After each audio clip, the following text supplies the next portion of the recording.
আসসালামু আলাইকুম গাইস, আজ আমরা রান্না করতে চলেছি গরুর মাংস।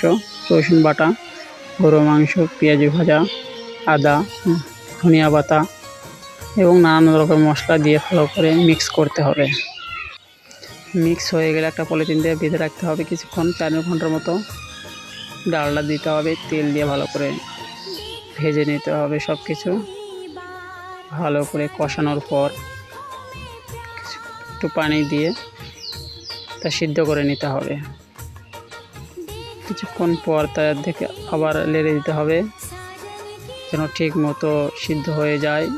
মরিচ, ধনিয়া পাতার গুঁড়া। আল্লাহকে যদি ভালোবেসে থাকেন এবং হজ করার আশা যদি মনে মনে থাকে তাহলে অবশ্যই একটা সাবস্ক্রাইব, একটা লাইক করে যাবেন। তারপর সব কিছু দেওয়ার পর আবার ঢাকনা লাগিয়ে রাখতে হবে। একটু পানি দিলাম, রোস্ট হয়ে গেছে মোটামুটি। এবার একটু চেক করে দেখতে হবে সিদ্ধ হয়েছে কিনা। হ্যাঁ, সিদ্ধ হয়ে গেছে। Thank you.